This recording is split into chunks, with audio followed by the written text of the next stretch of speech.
The October sun painted the oak leaves in shades of gold and crimson as it filtered through the stained glass windows of Millbrook Valley's First Baptist Church.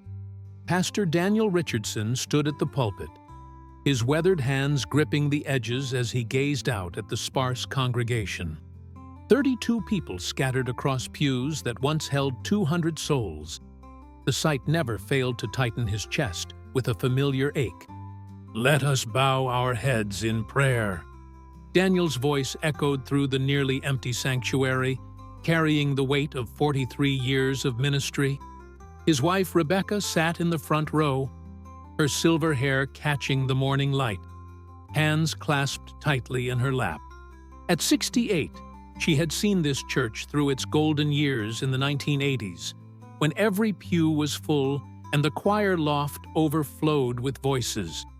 Now, at 71, her husband's dream seemed to be slipping away like autumn leaves in the Tennessee wind.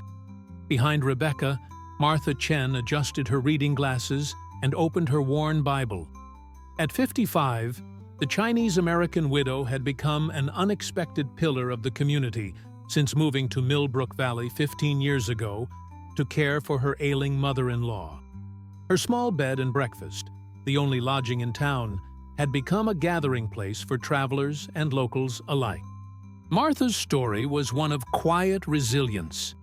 She had lost her husband in a construction accident just 2 years after their arrival, yet she chose to stay, finding solace in the warmth of Southern hospitality and the embrace of this struggling congregation. 3 rows back, Harold Jenkins sat with his arms crossed, his lined face set in a permanent scowl. At 74, Harold represented old Millbrook Valley money. His family had owned the largest farm in the county for 4 generations. The recent offer from Pinnacle Development Corporation to purchase the church property for $2 million had divided the congregation, and Harold led the faction that saw dollar signs where others saw sacred ground.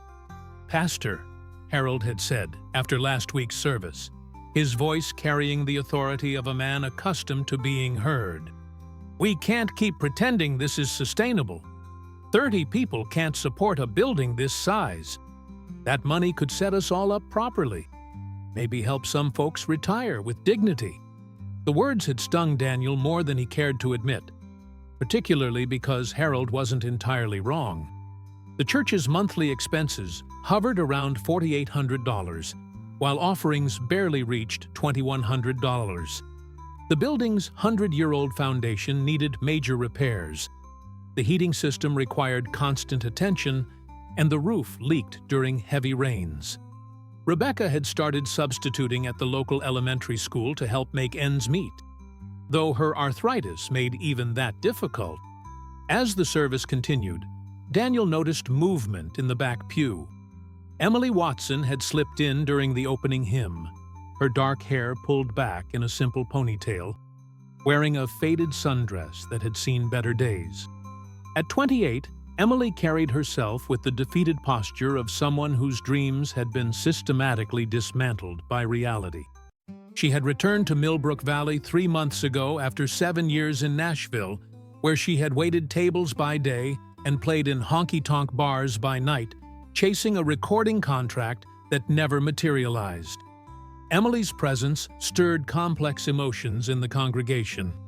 Her grandfather, James Watson, had been the church's longtime music director until his death 5 years earlier. The old upright piano still bore his fingerprints on the keys, and his arrangement books remained stacked in the bench.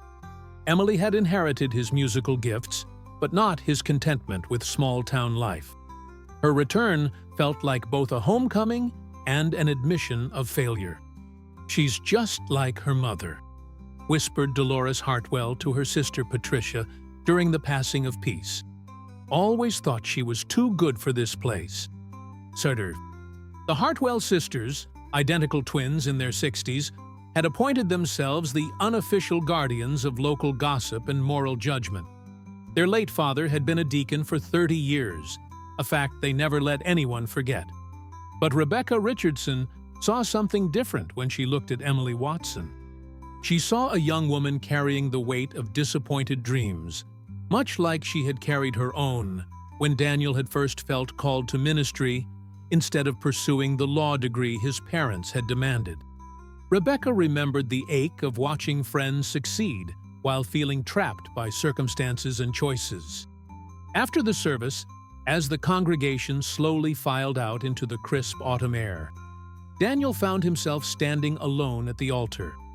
The church felt cavernous around him, filled with echoes of baptisms, weddings, and funerals that stretched back to 1924, when the building was first dedicated. His own children had been baptized here, married here, and had their babies dedicated at this very altar. Now his son lived in Portland, working in tech, and his daughter taught at a private school in Charlotte. Neither had shown any interest in returning to Millbrook Valley, even to visit. "Pastor?" Emily's voice startled him from his reverie. She stood in the doorway, backlit by the October sunshine, looking younger and more vulnerable than her 28 years. "I was wondering, would you mind if I played the piano sometimes? During services, I mean. I know Grandpa's shoes are impossible to fill, but maybe I could help until you find someone permanent." Daniel felt his throat tighten with unexpected emotion. "Emily, that would be wonderful." He paused, studying her face. "Are you planning to stay in Millbrook Valley?" She shifted uncomfortably, wrapping her arms around herself. "I don't know. I'm living in Grandpa's old house, trying to figure things out. My savings are pretty much gone, and I need to find work. But there's not much here for someone like me. Someone like you. Someone who failed at everything she tried." The words came out bitter and self-deprecating. "I spent 7 years in Nashville convinced I was going to be the next big thing. Turns out I was just another small-town girl with big dreams and average talent." Daniel stepped down from the altar, his footsteps echoing in the empty sanctuary. "Emily, I've heard you sing since you were 12 years old. Your talent isn't average. It's extraordinary. But sometimes God has different plans for our gifts than we imagined." She looked up at the cross hanging above the altar, her eyes reflecting years of accumulated disappointment. "Maybe God forgot to include me in His plans. Or maybe you're exactly where you're supposed to be." Outside, Harold Jenkins was deep in conversation with Tom Bradley, the newest member of the congregation and, coincidentally, a real estate agent from nearby Clarksville. Tom had joined the church 6 months ago when he married Jennifer Hayes, a Millbrook Valley native whose family had attended First Baptist for 3 generations. At 35, Tom brought an outsider's perspective to the congregation's financial struggles, and Harold found his business acumen refreshing. "The development company is getting impatient," Tom was saying, his voice low but urgent. "They've got investors lined up for this project, but they need to move fast. If we don't make a decision by Christmas, they might look elsewhere." Harold nodded grimly. "Then we need to make the others see reason. This church is dying, whether we admit it or not. That money could set up a foundation, maybe help some of the older members, and let the rest of us join churches that actually have a future." "What about the pastor?" "Daniel's a good man, but he's living in the past. Rebecca too. Sometimes you have to cut your losses and move on." Across the parking lot, Martha Chen was helping elderly Mrs. Dorothy Phillips into her aging Buick. Dorothy, at 89, was the church's oldest member and its most fervent defender. She had been married in this sanctuary in 1954, buried her husband here in 1998, and had no intention of watching it be torn down to make room for a shopping complex. "Harold Jenkins can take his money and choke on it," Dorothy said, with surprising venom for such a devout woman. "This church buried my husband, baptized my children, and held me up when I thought I couldn't go on. Some things aren't for sale." Martha smiled gently as she adjusted Dorothy's seatbelt. Change is hard for everyone, Mrs. Phillips. People handle uncertainty differently. That man handles it by selling out everything that matters. Dorothy's weathered hand gripped Martha's arm with surprising strength. You mark my words, Martha. If that church closes, this whole town will follow.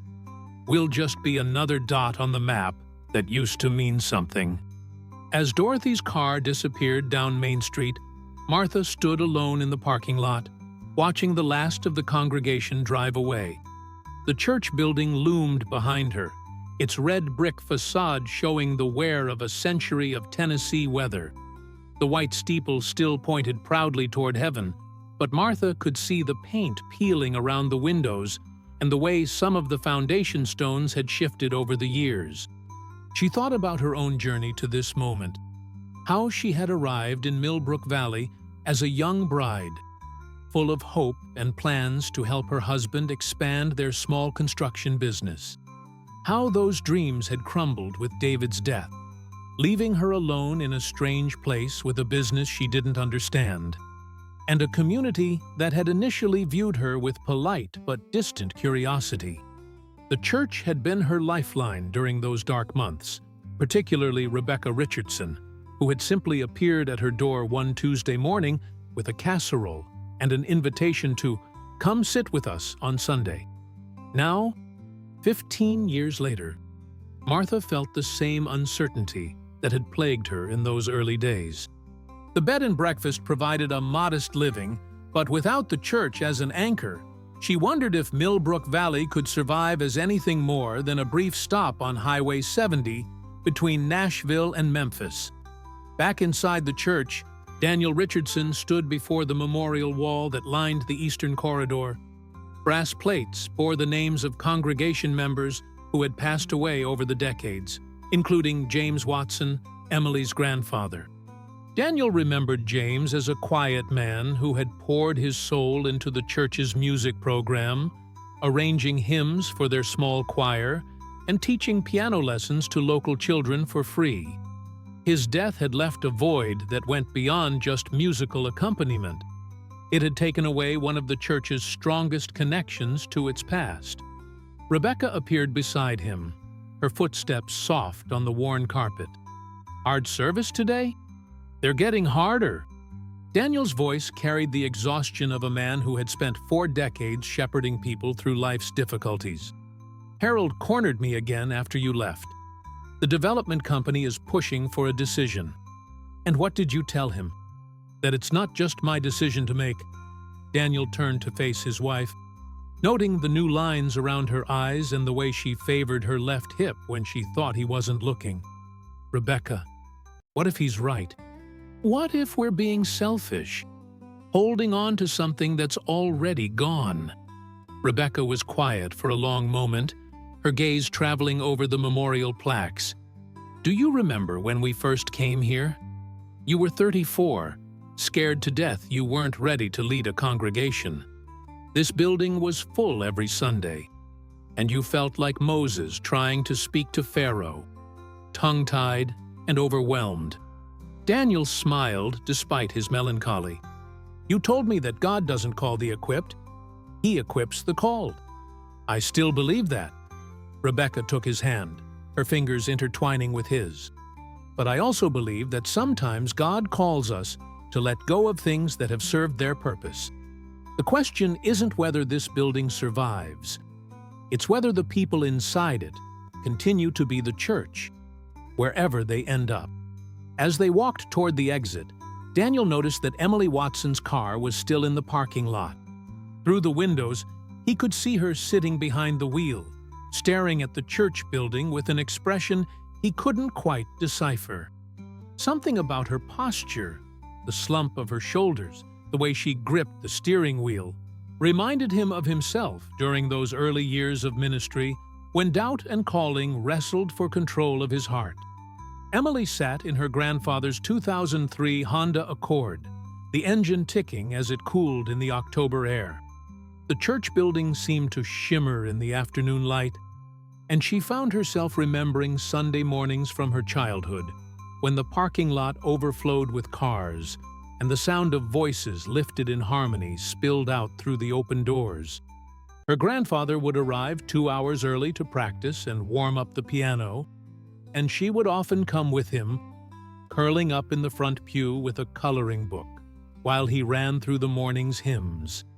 Those had been simpler times, when her biggest worry was whether she would remember all the words to her solo during the Christmas pageant. Now, at 28, she felt ancient and exhausted. Nashville had worn her down gradually, like water over stone, until she barely recognized the confident young woman who had loaded her car 7 years ago and driven toward what she was certain would be stardom. The honky-tonk circuit had been brutal. Endless late nights playing for drunk tourists who talked through every song, club owners who paid in cash and expected more than music from their female performers, and other aspiring singers who saw every newcomer as competition to be eliminated rather than befriended. She had shared cramped apartments with girls who stole her song ideas, worked for tips at restaurants where the customers treated her like furniture, and slowly watched her dreams curdle into bitter resignation. The final blow had come 3 months ago when Jerry Hawkins, a supposed producer who had been stringing her along for 18 months with promises of studio time and record deals, had been arrested for fraud.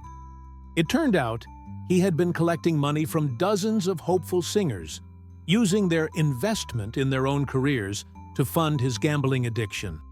Emily had been one of his victims, losing the last of her inheritance from her grandfather. Money that had been meant to tide her over until her big break finally came. Now she was back in Millbrook Valley, living in the small house her grandfather had left her. With $347 in her checking account and no prospects beyond occasional substitute teaching at the elementary school, where her starting salary would be $28,000 a year. The dreams that had sustained her for 7 years felt like cruel jokes, and the idea of settling into small-town life permanently felt like a kind of death. But sitting here in the church parking lot, she felt something she hadn't experienced in months, a sense of peace that went deeper than circumstances. Maybe it was the familiar sight of the building where she had learned to sing, or the memory of her grandfather's gentle encouragement, or simply the fact that Pastor Richardson had welcomed her offer to play piano without question or judgment. Whatever it was, Emily found herself considering the possibility that failure in Nashville didn't necessarily mean failure in life. As she finally started her car and pulled out of the parking lot, Emily made a decision. She would play piano for the church as long as they wanted her, and she would try to see this return not as a defeat, but as a chance to figure out who she was beyond her ambitions. It wasn't the life she had planned, but perhaps it was the life she needed. Behind her, the church building stood quiet and still in the lengthening shadows, holding the prayers and hopes of a dwindling congregation, while outside forces gathered to determine its fate. The weight of a century's worth of worship services, community gatherings, and life-changing moments pressed down on the old foundation, and somewhere in the balance between preservation and progress, between holding on and letting go, the future of Millbrook Valley itself hung in the delicate autumn air. The Millbrook Valley Town Council met the third Thursday of every month in the basement of the old courthouse, a building that had seen better decades and probably better centuries. The fluorescent lights flickered over folding chairs arranged in a loose semicircle, and the coffee maker in the corner gurgled with the same determination it had shown since the Clinton administration. Mayor Patricia Henley, 63, and possessed of the no-nonsense demeanor of someone who had raised 4 boys while managing a hardware store, called the October meeting to order at 7 o'clock sharp. First item on the agenda, Patricia announced, consulting a clipboard that had also seen better years, is the ongoing situation with First Baptist Church and the Pinnacle Development proposal. The tension in the room was immediate and palpable. Tom Bradley shifted in his chair, his real estate agent instincts telling him to stay neutral while his personal interest in the commission from a $2 million sale urged him to speak up. Harold Jenkins sat with his arms crossed, the picture of frustrated determination, while Martha Chen took notes in her careful handwriting, already anticipating how this discussion would ripple through her small community. "The development company has asked for a timeline," Patricia continued. "They need to know by December 1st whether the church congregation will accept their offer. That gives us about 6 weeks to help the community come to a decision." "It's not the town's decision to make," said Bill Morrison, a local farmer whose family had worked the same land for 5 generations. "It's up to the congregation." "True," Patricia acknowledged, "but the impact on our town is significant either way. If the church closes and that land becomes a shopping complex, we're looking at changes to traffic patterns, infrastructure demands, and the whole character of Main Street. If the church stays and continues to struggle financially, we might lose it anyway when the building becomes unsafe."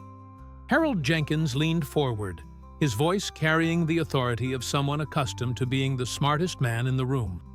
"Patricia, you've seen the numbers. Daniel showed them to me last week. They're operating at a $2,700 monthly deficit. That's unsustainable by any measure. The congregation is down to 32 people, and half of them are over 70. This isn't about saving a church. It's about admitting reality." Martha Chen looked up from her notes. "Harold, with respect, churches aren't just businesses. They provide community services that don't show up in a ledger. First Baptist runs the food pantry that feeds 20 families every month. Rebecca Richardson coordinates the volunteer program that checks on elderly residents.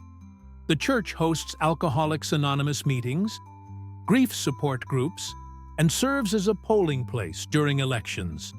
Where will those services go if the church closes?" "The Methodist Church in Clarksville could handle some of that," Tom Bradley suggested. "It's only 15 miles away." 15 miles might as well be 50 for someone like Mrs. Phillips, who can barely drive to the grocery store, Martha replied sharply. "And what about the sense of community? The connections between generations? You can't replace that with a shopping center." Patricia tapped her pen against her clipboard, a habit that indicated deep thought. "Martha raises good points, but Harold's financial concerns are valid too. The question is whether there's any middle ground." Bill Morrison cleared his throat. "What if the church sold part of their land? They've got that backfield that backs up to Highway 70. Could keep the building and the cemetery, maybe generate enough income to stabilize their finances." Tom Bradley shook his head. "Pinnacle wants the whole parcel, including the church building location. They've done traffic studies and determined that's the optimal spot for their anchor store. A partial sale wouldn't interest them." "Then maybe Pinnacle isn't the right buyer," Martha said firmly. "Maybe we need to look for alternatives that would respect the church's mission while addressing their financial needs." Harold's laugh was humorless. "Alternatives like what? Fantasy buyers who want to pay market value for the privilege of keeping a dying church open? Martha, I appreciate your sentiment, but this is business. Pinnacle is offering $2 million for property that was assessed at $780,000. That kind of premium doesn't come along every day." As the discussion continued, growing more heated with each exchange, none of the council members noticed the black SUV that had pulled into the Wayfarer Inn's parking lot across the street. Inside the vehicle, Reba McEntire was having her own heated discussion with her tour manager, Kelly Brooks, about the unexpected change in their travel plans. "The engine light came on just outside of town," Kelly was saying into her phone, her voice tight with professional frustration. "Jake says it could be the transmission, maybe something electrical. Either way, we're not making it to Memphis tonight." Reba stretched in the passenger seat, her body stiff from 5 hours of riding since their morning show in Louisville. At 68, she had learned to read her body's signals, And right now, everything from her lower back to her shoulders was protesting the unscheduled stop. How long until we know for sure? Jake's trying to reach the dealership in Clarksville, but they're closed until morning. Best case scenario, we're looking at a 6-hour delay. Worst case. Kelly's voice trailed off, but Reba heard the unspoken concern about the Memphis show that was scheduled for tomorrow evening. Well, no sense sitting in a broken-down bus all night, Reba said, with the practical acceptance that had carried her through 4 decades in the music business. What's our lodging situation? Kelly consulted her phone. There's a bed and breakfast right across the street. The Wayfarer Inn. Looks quaint. Reba followed Kelly's gaze to the modest Victorian house, with its wraparound porch and hand-painted sign. After decades of luxury hotels and tour buses equipped with every amenity, the idea of staying in a small-town B&B actually appealed to her. When's the last time we had a real front porch to sit on? Reba, we should probably push for something more upscale. Maybe drive to Nashville, get you a proper hotel suite. Kelly, honey, I've been sleeping in hotel suites for 30 years. One night in a real home might be exactly what I need. Inside the Wayfarer Inn, Martha Chen was just finishing the dinner cleanup when she heard the polite knock at her front door. The October evening had turned crisp, and she was looking forward to settling in with a cup of tea and the mystery novel she'd been trying to finish for 2 weeks. She wasn't expecting guests. Her next reservation wasn't until the weekend, when a couple from Atlanta was planning to explore the local antique shops. When she opened the door, Martha's first impression was of 2 tired women seeking shelter. One tall and blonde with laugh lines around her eyes, the other brunette and clearly stressed about something. It took a full 3 seconds for recognition to register, and when it did, Martha felt her knees go slightly weak. "I'm so sorry to bother you this late," Reba was saying, "but our bus broke down, and we're hoping you might have a room available for the night." Martha found her voice, though it came out higher than usual. Of course. Yes. I mean, welcome to the Wayfarer Inn. I'm Martha Chen." She stepped back, gesturing them inside, her mind racing to calculate whether she had fresh towels ready and if there was enough of her homemade banana bread left for breakfast. The inn's front parlor was exactly what Reba had hoped for. Hardwood floors worn smooth by decades of footsteps, a fireplace with family photos on the mantel, and furniture that was comfortable rather than trendy. The space felt lived in and loved. A stark contrast to the impersonal luxury of the hotels where she usually stayed. "This is beautiful," Reba said sincerely, running her hand along the back of an antique rocking chair. "You have a gift for making people feel at home." Martha felt herself blushing. "Thank you. I have to admit, I recognize you, Miss McEntire. This is quite an honor." Kelly was already on her phone, making calls about the bus repairs and rescheduling interviews, but Reba seemed in no hurry to retreat to business mode. "Please, call me Reba, and the honor is mine. This place has more warmth than any 5-star hotel I've ever stayed in." As Martha led them upstairs to the inn's 2 guest rooms, she found herself chattering nervously about local attractions, breakfast times, and anything else that came to mind. She was starstruck, certainly, but also genuinely concerned about providing good hospitality to these unexpected guests. The inn was her pride and joy, her contribution to keeping Millbrook Valley alive, and she wanted these women to feel the same sense of peace that the house had brought her during her darkest days. "The view from this window looks right over to our little church," Martha said, as she showed Reba to the blue room with its queen bed and antique writing desk. "First Baptist. It's been the heart of our community for nearly a century." Reba looked out the lace-curtained window at the church building across the street. Even in the dim light from the street lamps, She could see the care that had been put into maintaining the grounds and the dignity that still clung to the old brick structure. Something about the site stirred memories of her own childhood in Oklahoma, where a similar church had anchored her small community, and where her love of music had first taken root in Sunday morning services. "It's beautiful," Reba said quietly. "Are you a member there?"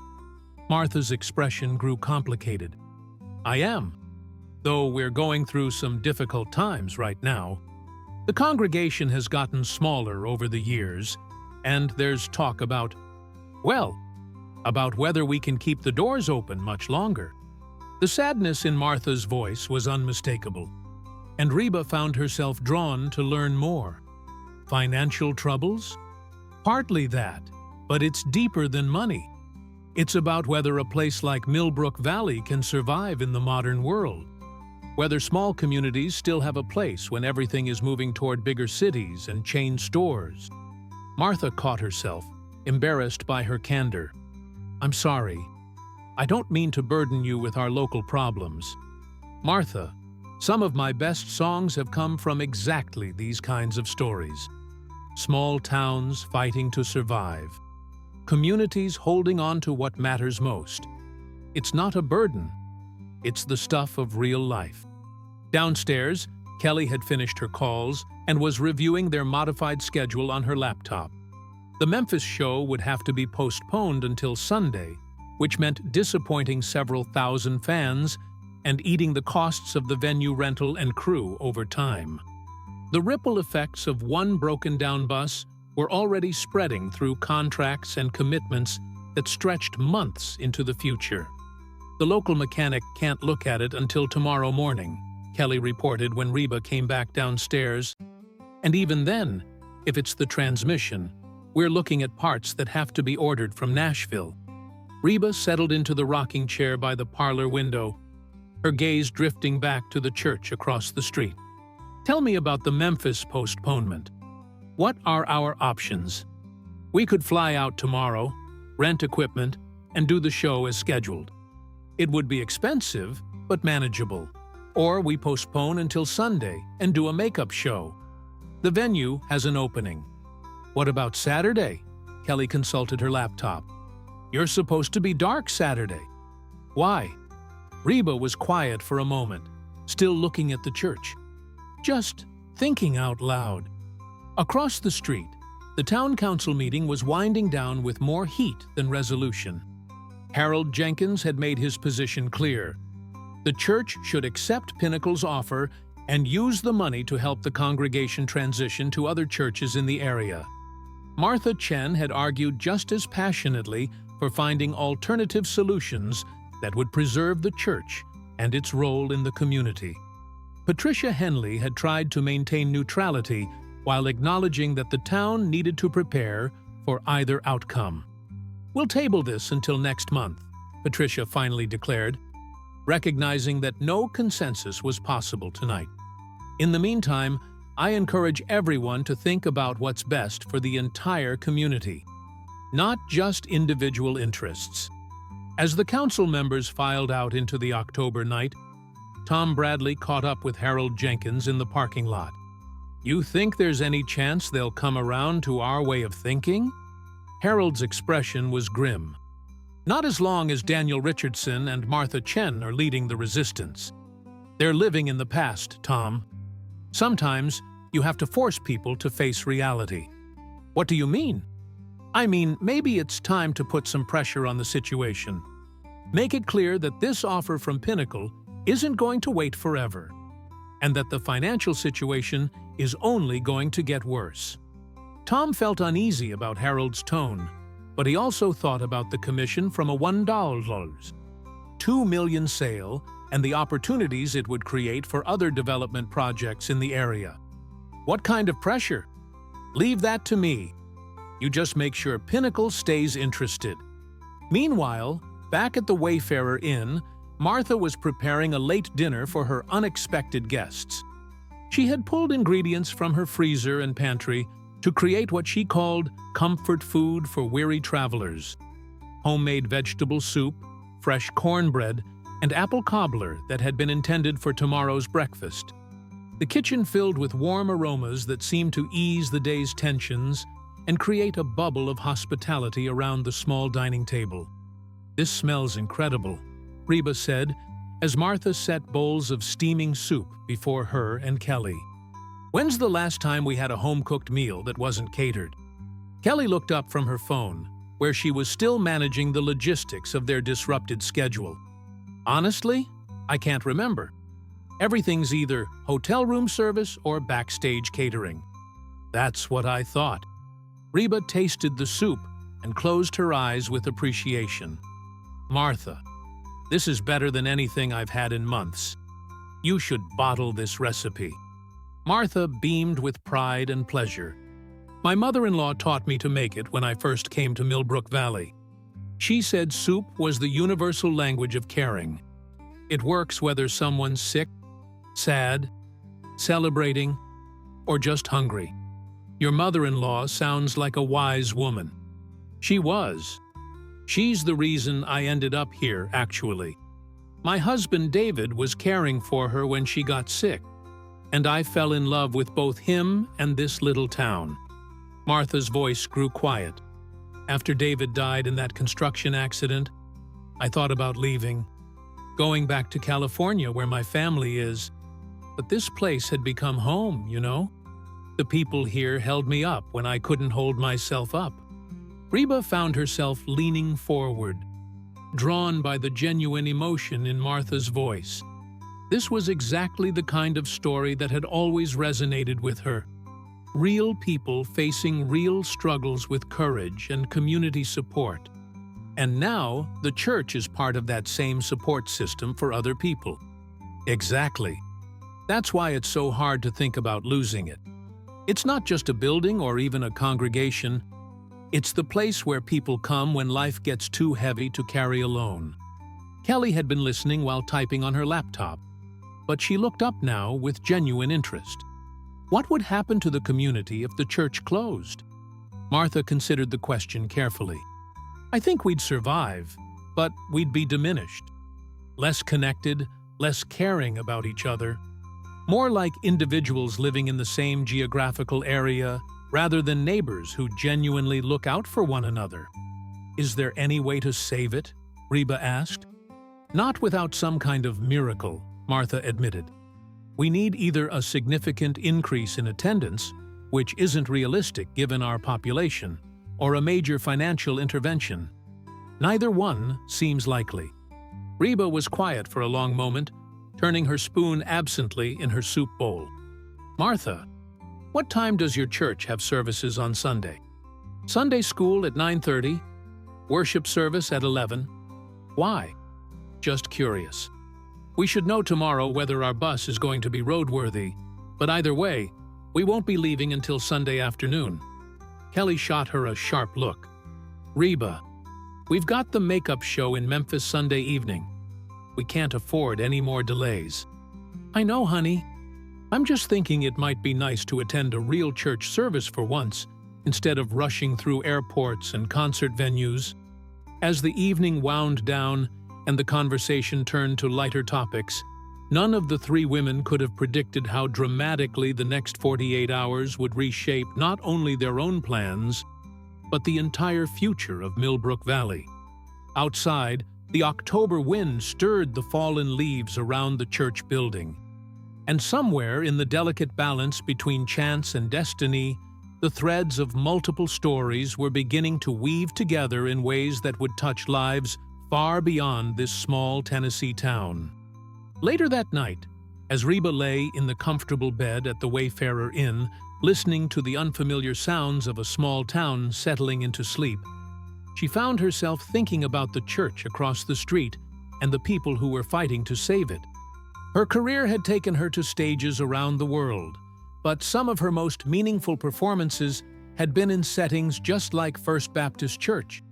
Intimate venues where every voice in the audience could be heard, where music wasn't just entertainment, but genuine worship and community expression. She thought about her own childhood church in Oklahoma, how it had shaped not just her musical abilities, but her understanding of what it meant to belong to something larger than herself. That church was gone now, torn down years ago to make room for a strip mall, and she had always regretted not being able to return as an adult to sing in the same sanctuary where she had first learned to harmonize. Perhaps, she mused, as sleep finally began to claim her, some opportunities were worth more than perfect scheduling and professional convenience. Perhaps some moments were meant to be seized regardless of their impact on tour logistics and bottom lines. Across the street, Daniel Richardson was having his own sleepless night, wrestling with questions that had no easy answers. The church budget spreadsheet on his desk showed the stark reality of their situation. Offerings that continued to decline while expenses remained stubbornly fixed. Harold's pressure for a quick decision felt relentless, and Daniel wondered if his determination to save the church was actually a form of selfish pride rather than faithful stewardship. Rebecca stirred beside him, sensing his restlessness even in sleep. After 43 years of marriage, she could read his moods like weather patterns, and she knew that the weight of leadership was taking its toll on his health and spirit. Tomorrow's worship service would be another test of their congregation's resilience, another opportunity to preach hope while confronting harsh realities. Neither Daniel nor Reba could have imagined, as they struggled with their separate concerns in the quiet hours before dawn, that their lives were about to intersect in a way that would answer prayers they hadn't dared to pray and create possibilities that neither one had thought to imagine. Sunday morning dawned crisp and clear, with the kind of October light that makes even ordinary things look touched by grace. Emily Watson arrived at First Baptist Church an hour before Sunday school, her grandfather's key ring heavy in her pocket and her heart carrying the familiar mixture of anticipation and anxiety that came with stepping into his old role. The church building felt different when empty, larger somehow, but also more intimate, as if the walls were waiting to be filled with voices and purpose. She made her way to the upright piano that had been her grandfather's domain for 37 years. The bench still held his careful arrangements, marked with his handwriting in the margins, notes about tempo changes, reminders to watch Mrs. Phillips during the third verse of Amazing Grace, because she always came in early, and small prayers penciled in corners. Lord, let this music lift their hearts today. Emily ran her fingers over the familiar keys, testing the piano's temperament after a week of October humidity. The instrument was old but well-maintained, with a tone that was warm rather than brilliant. Perfect for leading congregational singing, but perhaps too mellow for the honky-tonk performances that had defined her Nashville years. As she began to play through the morning's hymns, she felt something she hadn't experienced in months, a sense of belonging that had nothing to do with audience approval or professional success. The first hymn was How Great Thou Art, and as Emily played through the arrangement her grandfather had penciled with careful dynamics and breathing marks, she could almost hear his voice guiding her. Remember, Emily girl, you're not performing for these folks. You're helping them worship. There's a difference. At the Wayfarer Inn, Reba was having her own morning ritual, though hers involved coffee strong enough to wake the dead and a phone conference with her management team about the Memphis show rescheduling. Kelly had been up since 6, coordinating with venues, crew members, and publicity teams to minimize the damage from their unexpected delay. The good news is that Sunday evening works for the venue, Kelly was reporting, while Reba sipped Martha's exceptional coffee and gazed out the window at the church across the street. The bad news is that we're looking at about $40,000 in additional costs between crew overtime, equipment rental, and promotional adjustments. What about the fans who can't make the new date? About 30% based on initial responses. We'll offer full refunds and priority seating for the next Memphis show. Reba nodded, though her attention was divided between the business conversation and the sight of cars beginning to gather in the church parking lot. Kelly, what if we did something for the fans who can't make the rescheduled show? Some kind of special event to make up for the inconvenience? Like what? We're already stretched thin with the tour schedule. I'm not sure yet, just thinking out loud.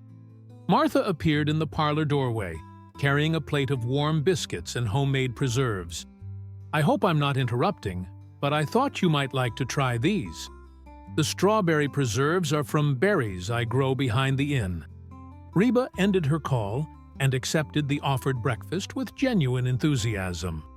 Martha, you're going to spoil me for hotel food forever. These smell incredible. It's my pleasure. I love having guests who appreciate home cooking. Martha hesitated, then added, I noticed you were looking at the church. Our service starts in about an hour if you're interested. Pastor Richardson is a wonderful speaker. And Emily Watson, that's our pianist, she has the most beautiful voice. Through the window, they could see Emily's Honda Accord in the church parking lot, along with a handful of other vehicles. The Sunday morning gathering was beginning, and Reba found herself curious about the people Martha had described with such obvious affection. Tell me about Emily, Reba said, settling into the rocking chair with her coffee and biscuits. Martha's expression grew thoughtful. She's a young woman who's been through some hard times recently. Spent several years in Nashville trying to make it as a singer, but things didn't work out the way she hoped. She came back home a few months ago, and I think she's still figuring out what comes next. That's a story I've heard before. Nashville can be brutal for young artists. Emily has real talent, though. Her grandfather was our music director for decades, and she inherited his gift. But talent and success don't always go together, do they? Reba thought about her own journey to success, the years of rejection and near misses before her break finally came. Sometimes the timing just has to be right, and sometimes success looks different than what we originally imagined. Across the street, Daniel Richardson was putting the finishing touches on his sermon while trying to manage his pre-service anxiety. At 71, he still felt nervous before every service, still wondered if his message would connect with his congregation's needs and concerns. This morning's sermon was about perseverance in the face of uncertainty, a topic that felt painfully relevant given the church's current situation. Rebecca was greeting early arrivals in the fellowship hall, where she had set up coffee and store-bought donuts that she wished she'd had time to make from scratch. Dorothy Phillips had arrived first, as she had every Sunday for the past 15 years, wearing her best navy dress and carrying the worn Bible that her late husband had given her as a wedding gift. Rebecca, dear, Dorothy said, accepting a cup of coffee with hands that showed the tremor of age but remained determined. Have you noticed the fancy vehicle parked at Martha's place? Rebecca glanced out the window at the black SUV with Tennessee plates. Looks like Martha has guests. You know how she loves hosting travelers. Dorothy's tone suggested she had theories about the mysterious guests, but was too polite to speculate openly. Well, whoever they are, I hope they feel welcome in our little town. As 9:30 approached, the sanctuary began to fill with the familiar faces that had sustained First Baptist Church through decades of change and challenge. Harold Jenkins arrived with his usual punctuality, settling into his customary third-row pew with the bearing of a man who expected his presence to be noted and respected. Tom Bradley and his wife Jennifer chose seats toward the back, their body language suggesting they were still finding their place in the congregation's established social dynamics. The Hartwell sisters, Dolores and Patricia, claimed their front-row seats with the territorial certainty of longtime members who had earned their preferred spots through decades of faithful attendance. Bill Morrison and his wife Sarah took their usual place in the middle section, their 3 teenage children displaying the resigned patience of young people who attended church, because their parents insisted, not because they found personal meaning in the experience. Emily took her place at the piano, her hands briefly trembling as she prepared to lead the congregation in their opening hymn. The weight of 32 pairs of eyes felt enormous after the anonymous crowds of Nashville clubs, and she found herself breathing a quick prayer for steadiness and grace. At exactly 11 o'clock, Pastor Richardson stepped to the pulpit, his presence commanding the attention of his small but devoted congregation. "Let us begin this morning by lifting our voices together in 'How Great Thou Art,'" he announced, nodding to Emily to begin. As the familiar melody filled the sanctuary, something magical happened. Emily's accompaniment was flawless, but more than that, it was inspired. She played with a sensitivity and understanding that elevated the congregation's singing beyond mere recitation of familiar words. Her grandfather's influence was evident in every phrase, but her own musical personality shone through in subtle grace notes and dynamic shadings that brought new life to the well-known hymn. Reba, still sitting by the window at the Wayfarer Inn, could hear the music drifting across the street. The sound pulled at something deep in her memory. Not just the melody, which she had sung countless times in her own childhood church, but the quality of worship that transcended performance. This was music made by people who needed it, rather than people who were paid to provide it. "That's beautiful," she said softly. And Martha joined her at the window, both women listening to the voices that rose and fell with the rhythm of genuine faith. "Emily has brought something special to our services," Martha agreed. "She plays like someone who understands what worship music is supposed to do, which is help people connect with something bigger than themselves. Help them remember they're not alone in their struggles." Kelly appeared in the parlor doorway, laptop in hand and phone tucked between her shoulder and ear. "Reba, I've got the mechanic on the line. The news isn't great." Reba reluctantly turned away from the window. "How not great? 3 days minimum for parts, maybe 4. And that's assuming the diagnosis is correct, and they don't find additional problems once they start the repair." The implications hit immediately. Not just the Memphis show would be affected, but the entire remainder of the tour, dates in Little Rock, Dallas, and Oklahoma City that represented months of planning and hundreds of thousands in revenue. The domino effect of one mechanical failure was threatening to topple weeks of carefully orchestrated logistics. What are our options? Fly commercial to Memphis, rent equipment, and hope the bus is ready by Tuesday for Little Rock. Or, Kelly paused, clearly uncomfortable with her next suggestion. Or, cancel the rest of the tour dates and fly home, take the insurance payout, and reschedule everything for next year. Reba was quiet for a moment, listening to the sound of hymn singing that continued to drift through the October air. The business side of her career demanded quick decisions and practical solutions. But something about this unexpected stop in Millbrook Valley was making her question whether the most practical solution was necessarily the right one. "Give me until this evening to decide," she said finally. "And Kelly? Cancel any non-essential calls for the rest of the day. I want to think clearly about this." As the morning service continued across the street, Pastor Richardson stood to deliver his sermon. His text was from Hebrews 11:1. "Faith is the substance of things hoped for, the evidence of things not seen." And his message was directed as much to his own doubts as to his congregation's struggles. "Friends," he began, his voice carrying the weight of 4 decades in ministry, "we live in a time when everything seems uncertain. Our community is changing, our congregation is smaller than it used to be, and the future feels unclear. It would be easy to give up, to decide that the things we valued are no longer worth fighting for."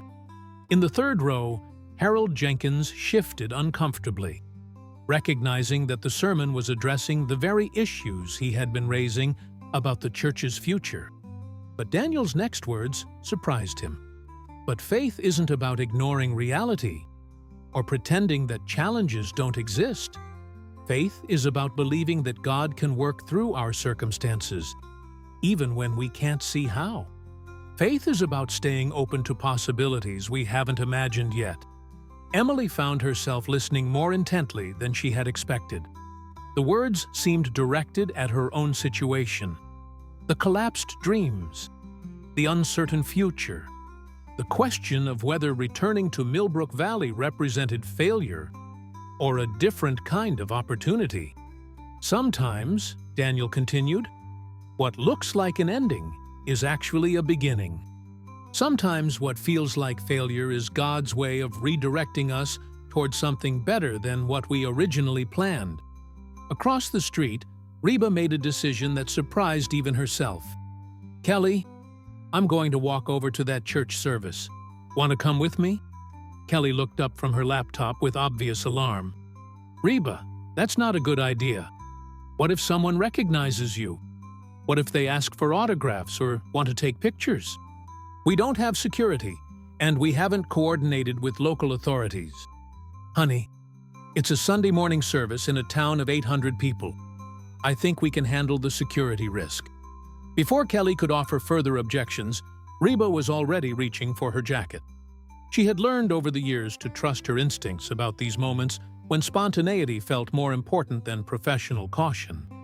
Something about the music she had heard, the stories Martha had shared, and the sight of that small congregation gathering in their century-old sanctuary was calling to her in a way that had nothing to do with career strategy or public relations.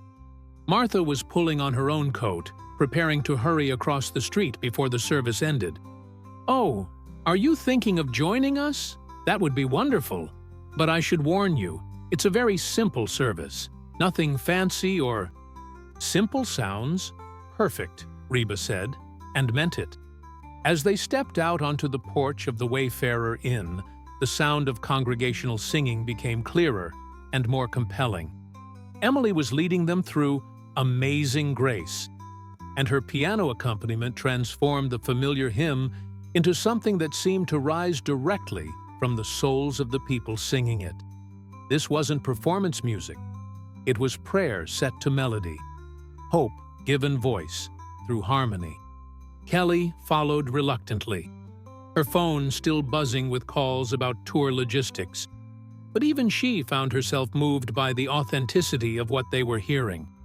In an industry built on amplification and artificial enhancement, there was something profound about music that needed no technology beyond human voices and an old piano to create its impact.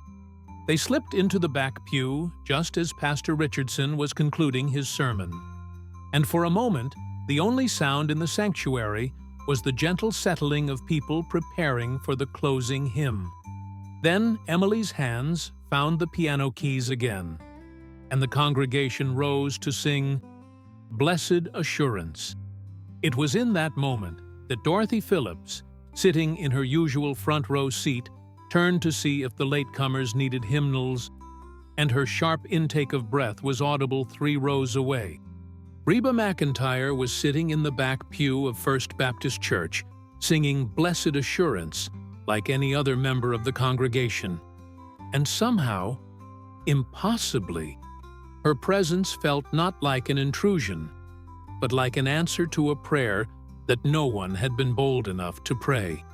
The ripple of recognition moved through the sanctuary like a gentle wave, but rather than causing disruption, it seemed to enhance the sense of wonder that was already present. Here was one of country music's most beloved voices, joining her voice with theirs in worship, choosing to be present in their moment of struggle and hope. As the hymn ended and Pastor Richardson offered the closing benediction, Reba found herself genuinely moved by the experience. This small congregation was facing the possible end of everything they had built together. Yet they sang with the same faith and determination that had sustained their community for a century. There was something profoundly inspiring about their refusal to give up. their commitment to worship together regardless of what the future might hold. And in that moment of recognition, both of Reba's identity and of the shared humanity that connected everyone in the sanctuary, the seeds of something miraculous began to take root in the October morning light of Millbrook Valley. The silence that followed Pastor Richardson's benediction was unlike any Emily had experienced in her months of playing for the congregation. It wasn't the usual rustle of people gathering hymnals and preparing to leave. It was the profound quiet of a moment when something extraordinary had happened and no one was quite sure how to respond. Dorothy Phillips was the first to break the spell, rising from her front row pew with the determined grace of someone who had never been intimidated by celebrity or circumstance. She walked directly to where Reba sat in the back pew, her worn Bible clutched in arthritic hands and her eyes bright with welcome. "Miss McEntire," she said in a voice that carried across the sanctuary, "we are so honored to have you worship with us this morning. I'm Dorothy Phillips, and I've been listening to your music for more years than either of us probably wants to count." Reba stood and took Dorothy's offered hand, immediately struck by the genuine warmth in the older woman's eyes. "Mrs. Phillips, the honor is mine. That was one of the most beautiful services I've attended in years." "Well, that's Emily Watson you have to thank for the music," Dorothy said, gesturing toward the piano where Emily sat frozen, caught between her desire to disappear and her recognition that escape was no longer possible. "She's got her grandfather's gift. That girl does. Maybe more."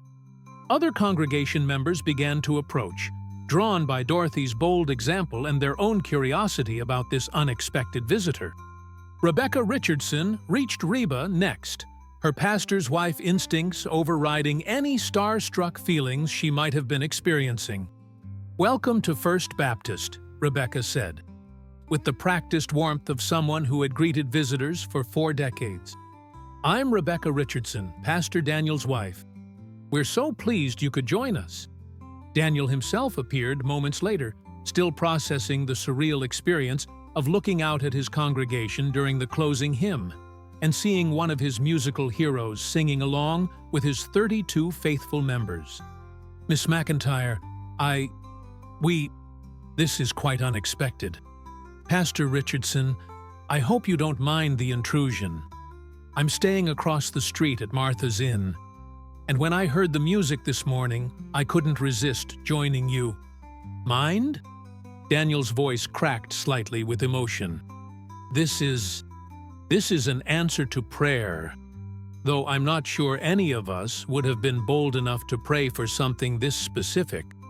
Martha Chen had made her way through the small crowd, her face glowing with pride at having provided the connection that brought Reba to their service. "Reba was asking about our church last night, and I mentioned that we were going through some difficult times." Harold Jenkins had been standing off to one side, his expression unreadable as he watched the scene unfold. Now he stepped forward, his businessman's instincts recognizing an opportunity, even as his heart struggled with emotions he hadn't expected to feel. "Miss McEntire," he said, extending his hand with formal courtesy, "I'm Harold Jenkins. I've been a member here for 68 years, and I have to say, your presence this morning means more to this congregation than you probably realize." Reba shook his hand, noting the complexity in his voice, pride mixed with something that sounded almost like regret. "Mr. Jenkins, Martha told me you're facing some challenges as a community. I'd love to hear more about your situation if you're willing to share."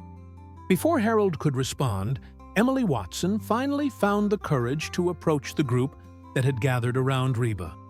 Her hands were still trembling slightly from the intensity of leading worship, while knowing that one of country music's legends was listening, but she was determined to express her gratitude for the unexpected gift of Reba's presence. "Miss McEntire," Emily began, her voice barely above a whisper, I'm Emily Watson. I've been a fan of your music since I was a little girl. Having you here this morning, singing with us, it made everything feel more meaningful somehow." Reba studied Emily's face, seeing in it the same combination of talent and uncertainty that she remembered from her own early years in the music business. "Emily, your playing this morning was extraordinary. You have a gift for making familiar music feel fresh and inspiring." "Thank you. That means everything, coming from you. I understand you spent some time in Nashville?" Emily's expression grew guarded. 7 years. It didn't work out the way I hoped. Nashville's a tough town. But sometimes the timing just isn't right. And sometimes what we think we want isn't what we're meant to do. Tom Bradley had been watching the interaction from across the sanctuary, his real estate agent's mind already calculating the potential impact of Reba McEntire's presence on the church's situation. If word got out that one of country music's biggest stars had visited First Baptist, it could completely change the dynamic of the Pinnacle development negotiations. But as he approached the group, he found himself genuinely moved by the scene rather than simply opportunistic. "Miss McEntire," he said, "I'm Tom Bradley. I wanted to add my welcome to everyone else's. Having you here this morning, well, it reminds us that our little church might be more special than we sometimes remember." Pastor Richardson cleared his throat, his pastoral instincts telling him that this moment needed to be handled with care and wisdom. "Miss McEntire, if you have time, we'd love to invite you to join us for coffee in the fellowship hall. Nothing fancy, just an opportunity for folks to visit and share stories." Reba glanced at Kelly, who had been standing quietly in the background, fielding phone calls and managing the logistics of their disrupted schedule. Kelly caught her eye and nodded slightly. They had time, and perhaps more importantly, this felt like something that transcended business considerations. "I'd love that," Reba said, "but only if you'll let me contribute something to the fellowship. It's been too long since I've had a chance to just visit with people without worrying about schedules and spotlights."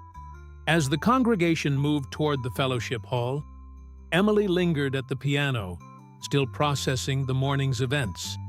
The familiar instrument that had been her grandfather's domain now felt like a bridge between her past disappointments and whatever possibilities might lie ahead.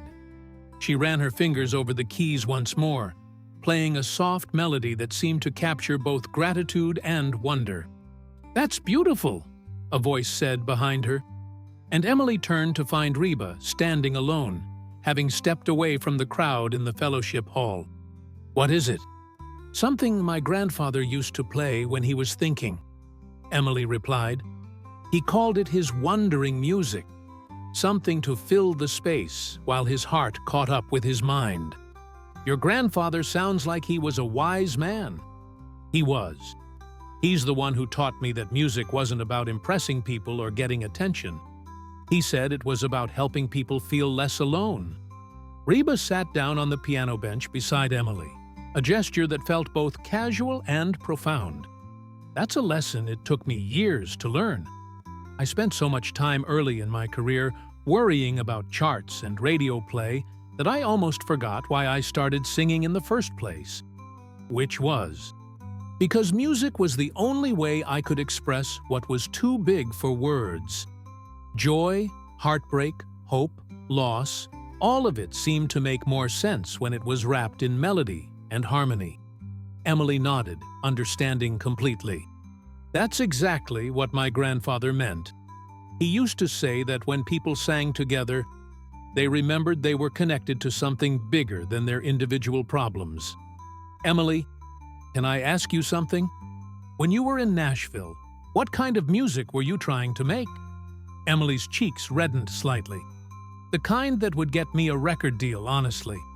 I was so focused on what the industry wanted that I lost track of what I wanted to say. By the end, I was writing songs that sounded like everything else on the radio, instead of songs that sounded like me. And what would a song that sounds like you sound like?" The question caught Emily off guard, and she was quiet for a long moment. "I don't know anymore. I used to know, but Nashville kind of beat it out of me." "Well," Reba said gently, "maybe it's time to remember." In the fellowship hall, the coffee and conversation were flowing with the easy warmth that characterized First Baptist's best moments. Dorothy Phillips was regaling Reba with stories about the church's history, while Martha served coffee in the mismatched cups that had been donated by various members over the years.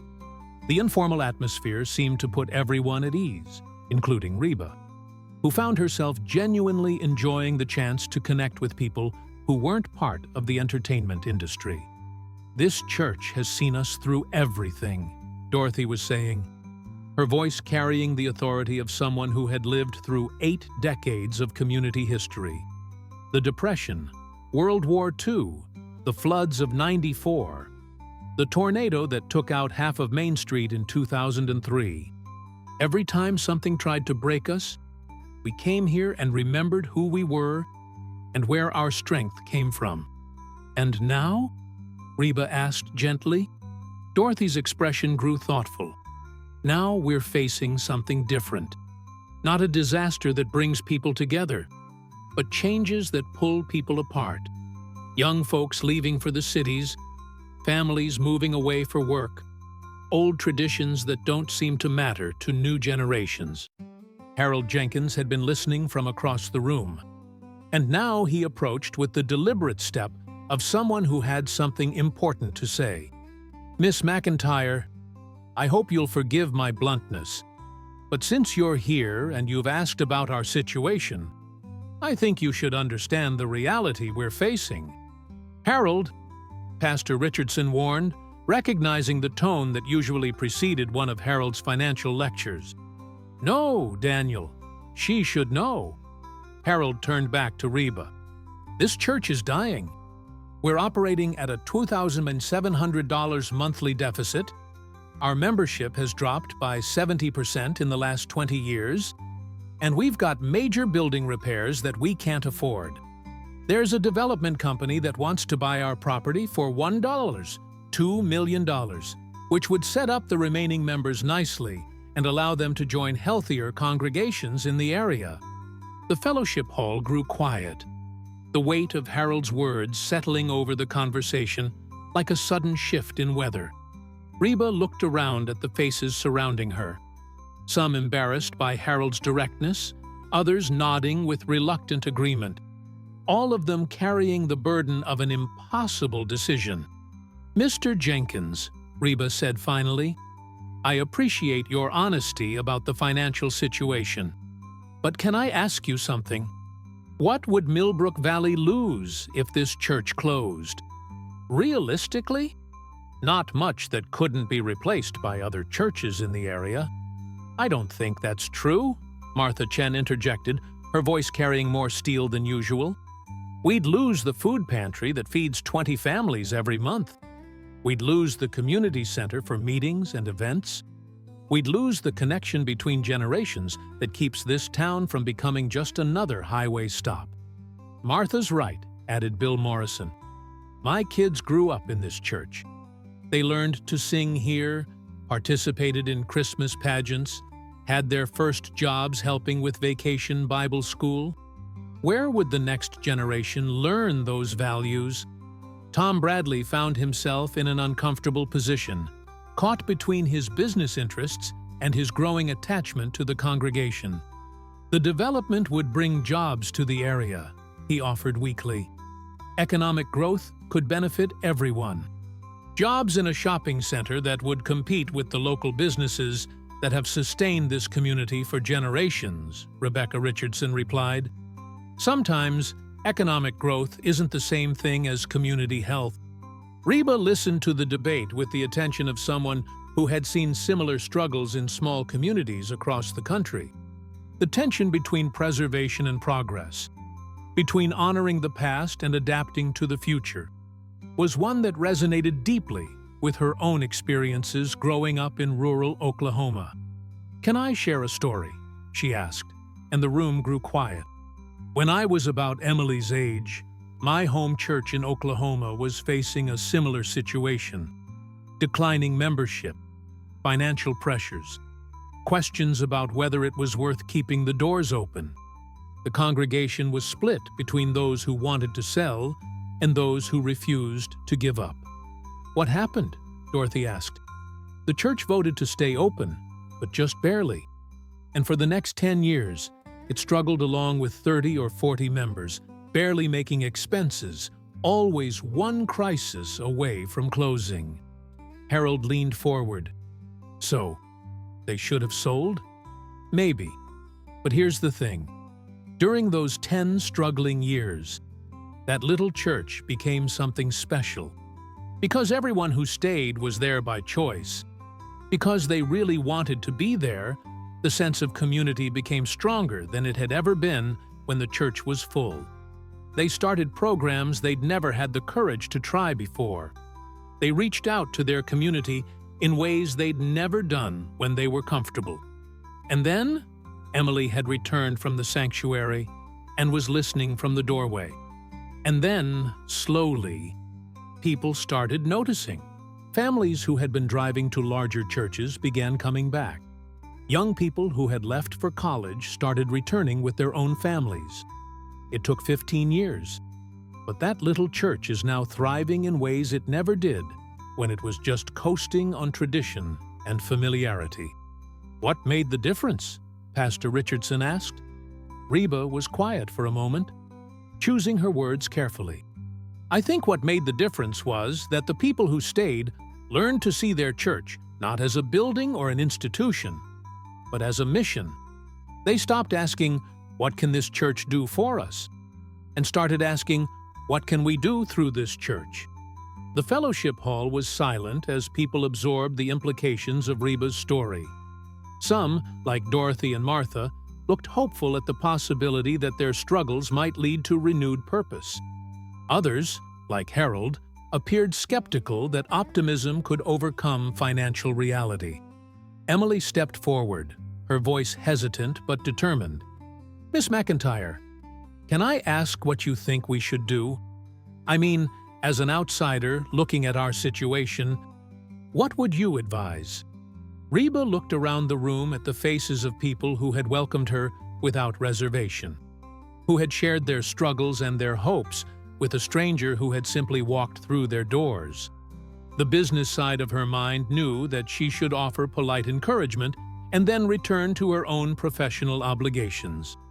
But something deeper was stirring, a recognition that this moment might be about more than just one small church's survival.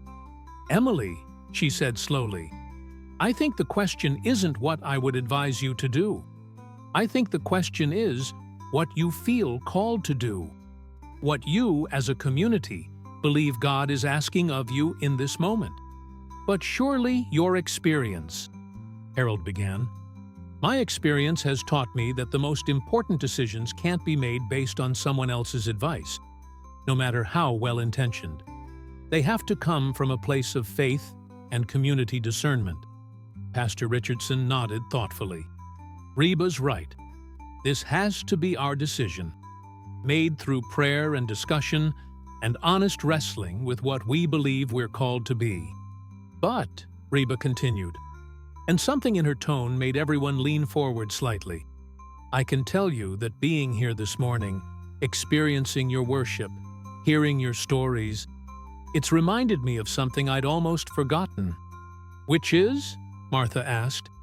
"That the most powerful music, the kind that really changes people's lives, happens when performers and audience become a community. When there's no separation between who's giving and who's receiving, because everyone is participating in something bigger than themselves." She paused, looking directly at Emily.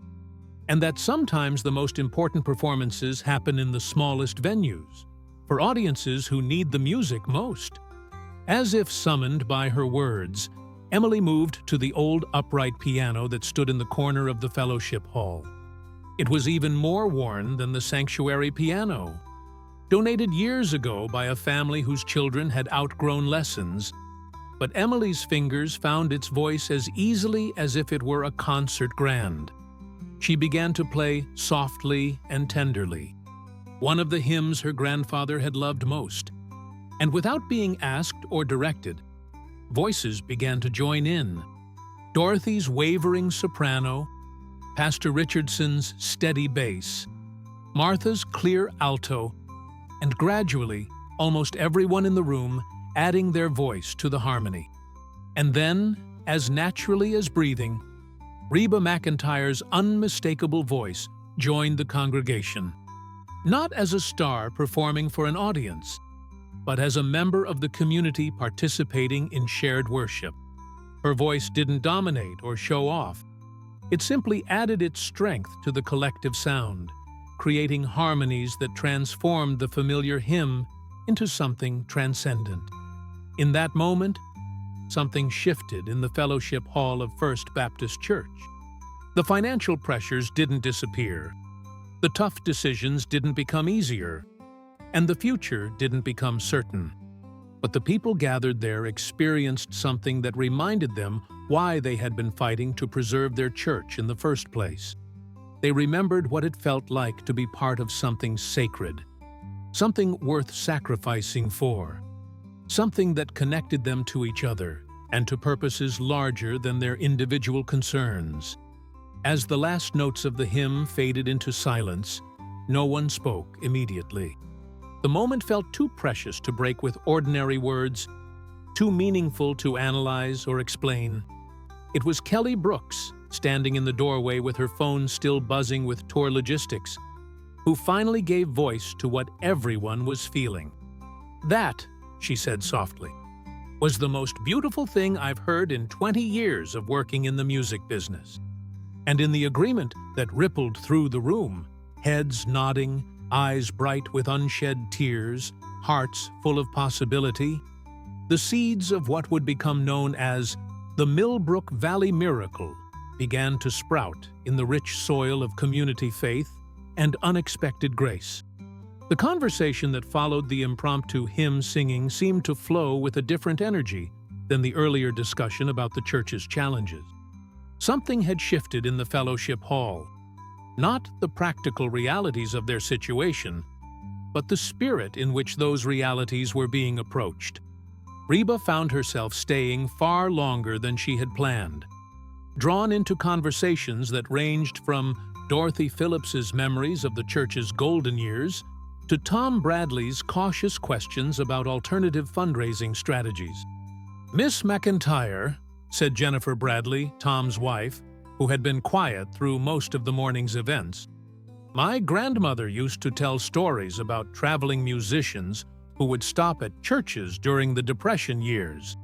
She said some of the most memorable services in her childhood featured singers who were just passing through town, but felt called to share their gifts with whoever needed to hear them." "Your grandmother sounds like a wise woman," Reba replied. "There's something special about unexpected musical encounters. They remind us that art isn't just entertainment. It's a form of ministry." Emily, still sitting at the old piano, played soft background melodies as conversations swirled around her. She found herself thinking about the difference between this morning's experience and her years of performing in Nashville clubs. Here, the music had served the moment rather than trying to create one. It had emerged from community rather than being imposed upon it.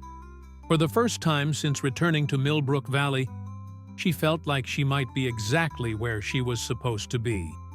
"Emily," Reba said, moving to sit beside her at the piano bench again, "what you did just now, the way you read the room and provided exactly the right musical support, that's a gift that can't be taught. It comes from understanding that music is a conversation, not a monologue." "I've never thought of it that way," Emily replied. "In Nashville, I was always trying to make the music say what I wanted it to say. Here, it feels more like listening to what the music wants to say itself." "That's exactly right. And that's the difference between performing and ministering through music." Harold Jenkins had been standing near the coffee table, wrestling with emotions he couldn't quite name. The morning's events had stirred memories of his own childhood in this church, when his parents had brought him to services that overflowed with music and community spirit. He remembered Christmas pageants, where every child had a part, Easter services that ended with the entire congregation processing outside to greet the spring morning, and potluck dinners where families shared both food and stories. "Miss McEntire," he said, approaching Reba with the careful formality he used when admitting he might have been wrong about something, "I owe you an apology for my bluntness earlier. I've been so focused on the financial problems that I may have lost sight of other considerations. Mr. Jenkins, you don't owe me any apology. Financial reality is important, and someone needs to ask the hard questions. The challenge is balancing practical concerns with values that can't be measured in dollars." "That's just it," Harold said, his voice carrying a note of confusion. "This morning, listening to the music, watching how people responded to your presence, I remembered what we'd be losing if we sold this place. Not just a building, but something that can't be replaced or rebuilt somewhere else." Martha Chen had been observing the interactions with the careful attention of someone who had learned to read the emotional currents of her adopted community. "Harold, what if there was a way to address the financial concerns without losing what makes this place special? What if we could find a solution that honored both the practical needs and the spiritual mission?" "Like what?" Tom Bradley asked, his real estate background making him naturally skeptical of compromises that seemed too good to be true. Before Martha could answer, Kelly Brooks approached the group with her phone in hand and an expression that mixed excitement with professional concern. "Reba, I've been getting calls from the media. Somehow word got out that you're here, and there are requests for interviews, photo opportunities." Reba felt her heart sink slightly. The peaceful, authentic morning was about to be interrupted by the machinery of celebrity and public relations. How many calls? 12 in the last hour. Local news, Nashville publications, even some national outlets. The story of you showing up at a small church is exactly the kind of human interest piece they love. "What story?" Pastor Richardson asked, looking confused. "We had a worship service. Reba joined us." "That's not really news, is it?" Reba and Kelly exchanged a look that spoke to years of navigating the complex relationship between private moments and public personas. "Pastor, in the entertainment world, spontaneous moments like this morning are rare enough to be newsworthy. Most celebrity appearances are carefully planned and publicized. The fact that I just walked into your service because I heard the music, that's the kind of story that resonates with people." "But it wasn't a story," Emily said, her voice reflecting a protective instinct toward the morning's genuine experience. "It was just real." "Exactly," Reba agreed, "which is why it feels special to everyone who was here, and why it would feel meaningful to people who hear about it." Dorothy Phillips, who had been listening with the wisdom of someone who had watched her small town navigate various kinds of attention over the decades, spoke up. "Miss McEntire, if people are interested in our little church because of your visit, could that interest help us with our situation?" The question hung in the air as everyone contemplated its implications. Media attention could bring donors, visitors, even new members, who might be drawn to a congregation that had been blessed by such an unexpected encounter. But it could also transform their authentic community into a tourist attraction, changing the very qualities that made it worth preserving. "That's a double-edged sword," Reba said thoughtfully. "Attention can bring resources, but it can also change the nature of what you're trying to preserve. What would you recommend?" Pastor Richardson asked. Reba was quiet for a long moment, looking around at the faces of people who had welcomed her without agenda or expectation. "I think," she said slowly, "that this decision should be made by your congregation, not by me. But I can tell you that if you decide to share this morning's story, I'd be honored to help you tell it in a way that respects what actually happened here. "What do you mean?" Martha asked. "I mean that if this church is going to survive and thrive, it won't be because a celebrity visited once. It will be because you rediscovered what makes this community special and found ways to share that with others. My presence this morning was just a reminder of something that was already here." Emily had been playing softly throughout the conversation, her fingers finding melodies that seemed to underscore the emotional complexity of the discussion. Now she stopped abruptly, a new idea forming in her mind. "What if we did a concert?" she said, the words tumbling out before she could second-guess herself. Not a big production or a tourist event, but a real musical celebration of what this church means to the community. Something that would showcase the authentic spirit of this place while raising funds for the repairs and operations. The suggestion created an immediate buzz of excitement and concern. Reba felt her pulse quicken at the possibilities, while Kelly's expression reflected the logistical nightmares of organizing an impromptu performance in a town without adequate infrastructure. "Emily, that's a beautiful idea," Rebecca Richardson said, "but I'm not sure we have the resources to organize something like that. What if we kept it simple?"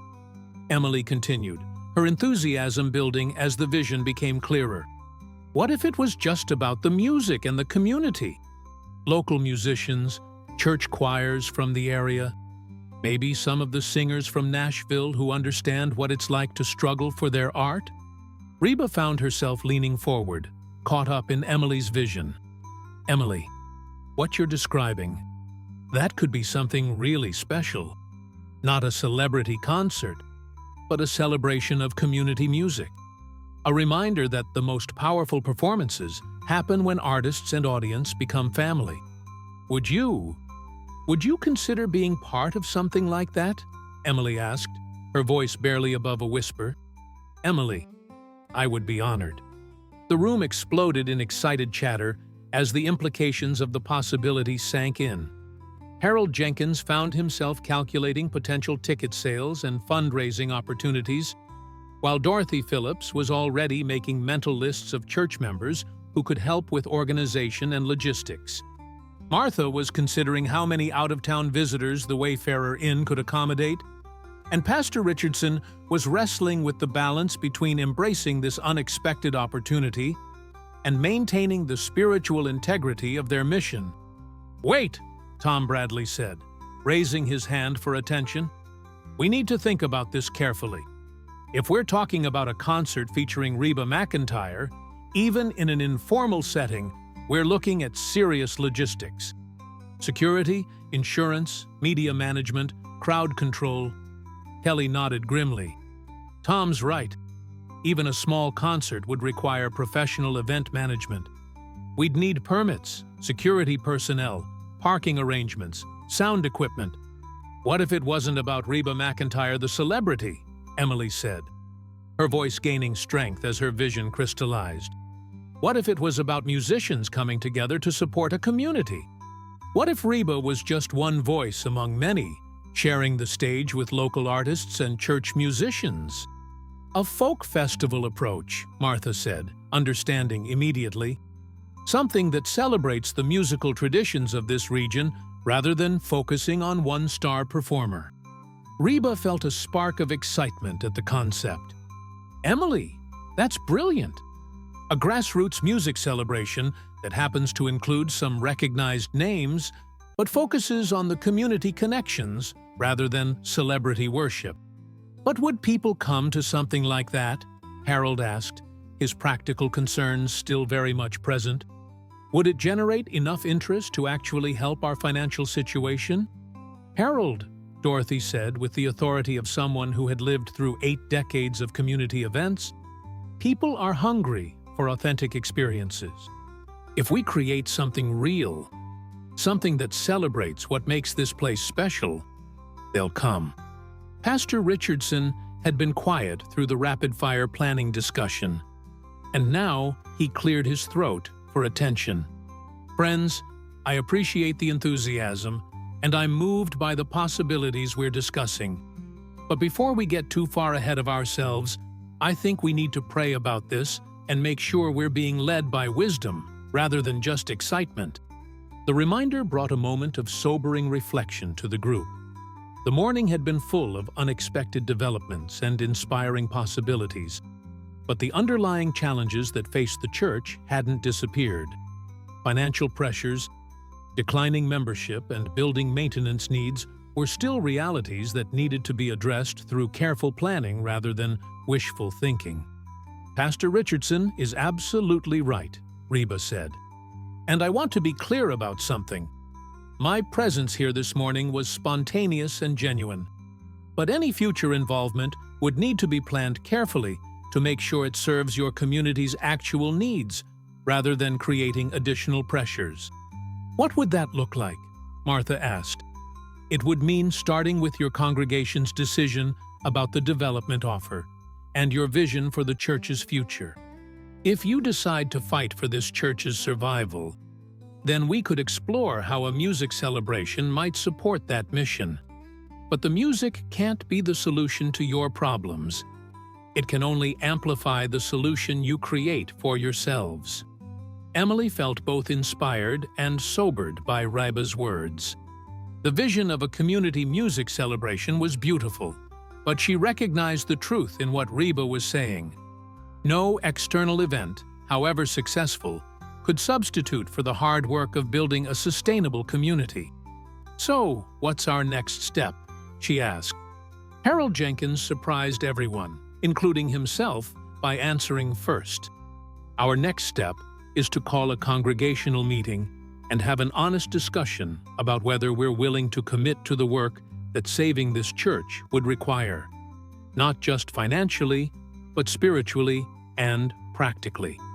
"And if the congregation decides to fight for the church?" Tom Bradley asked. "Then we explore every option for making it work," Harold replied, "including Emily's concert idea, but also including other fundraising strategies, community partnerships, and maybe even some tough decisions about how we operate." Reba stood up, recognizing that the morning's spontaneous worship experience was transitioning into practical planning that was ultimately the congregation's responsibility. "I should probably let you folks continue this discussion without an outsider's input. But before I go, I want to say something." The room grew quiet, everyone sensing that Reba's words would carry special weight. "This morning has reminded me of why I fell in love with music in the first place. Not because of applause or chart positions or award shows, but because of moments like this when music helps people remember who they are and why they matter to each other. Whatever you decide about your church's future, don't lose sight of that gift you have for creating sacred community." She paused, looking directly at Emily. "And Emily, whatever you decide about your own future, remember that the gift you have for reading a room and providing exactly the right musical support, that's not a small-town consolation prize. That's a calling that the world desperately needs." As Reba and Kelly prepared to leave, collecting their things and expressing gratitude for the morning's unexpected blessing, Dorothy Phillips approached with the determined step of someone who had made a decision. "Miss McEntire," she said, "I want you to know that whatever our congregation decides about the future, this morning changed something for all of us. You reminded us that our little church might be more special than we'd been remembering.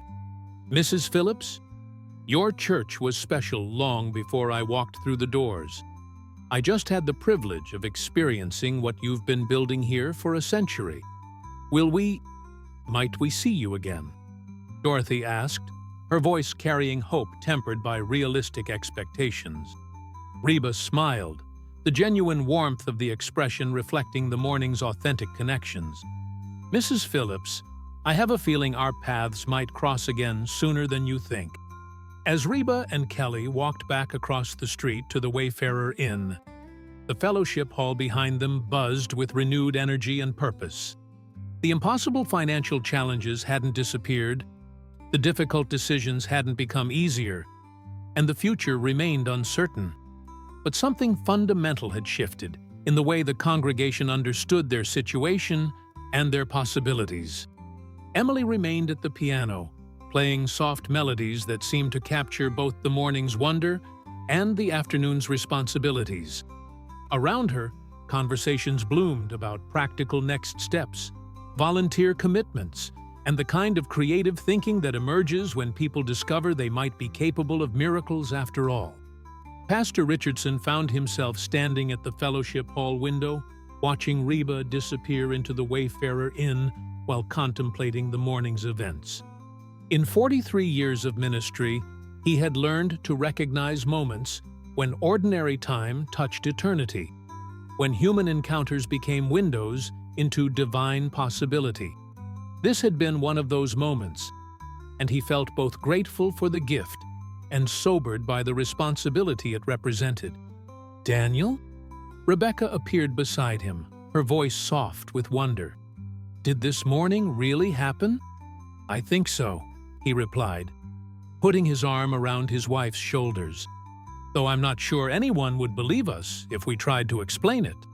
Do you think it changes anything? About our situation, I mean?" Daniel was quiet for a moment, watching the last of the congregation members share hugs and promises to think carefully about the decisions ahead. "I think it changes how we approach our situation. It reminds us that we're not alone in this struggle, and that sometimes help comes from directions we never would have imagined." Across the street, in the comfortable parlor of the Wayfarer Inn, Reba was having her own moment of reflection. The morning had touched something in her that had been dormant for too long, a reminder of why music mattered beyond industry success and commercial achievement. She found herself thinking about Emily Watson's gift for musical ministry, about the congregation's determination to preserve something sacred, and about the possibility that her unexpected delay in Millbrook Valley might be less about mechanical failure and more about divine appointment. "Kelly," she said, as her manager continued working through the logistics of their disrupted tour schedule, "I want you to clear my calendar for next weekend." Kelly looked up with alarm. "Reba, we can't cancel any more dates. The financial implications—" "I'm not talking about canceling anything. I'm talking about adding something. Something that might be more important than anything else we do this year." "What do you mean?" Reba looked out the window at the church, where, just hours earlier, she had experienced the kind of musical community that had drawn her to Nashville in the first place. "I mean that sometimes the most important concerts are the ones that happen because they need to happen, not because they're profitable or strategic." As the October afternoon settled over Millbrook Valley, carrying with it the promise of cooler evenings and the first hints of winter's approach, the seeds of transformation continued to germinate in the rich soil of community faith and unexpected grace. The story that had begun with mechanical failure and spontaneous worship was evolving into something larger, a testament to the power of music to heal, to connect, and to remind ordinary people that they might be capable of extraordinary things. In the days that would follow, word of Reba McEntire's surprise visit to First Baptist Church would spread through social media and local news outlets, bringing attention and curiosity from far beyond Millbrook Valley's borders. But those who had been present for the morning's authentic worship would remember something more profound than celebrity sighting. They would remember the moment when a community rediscovered its voice and found the courage to sing its way toward hope.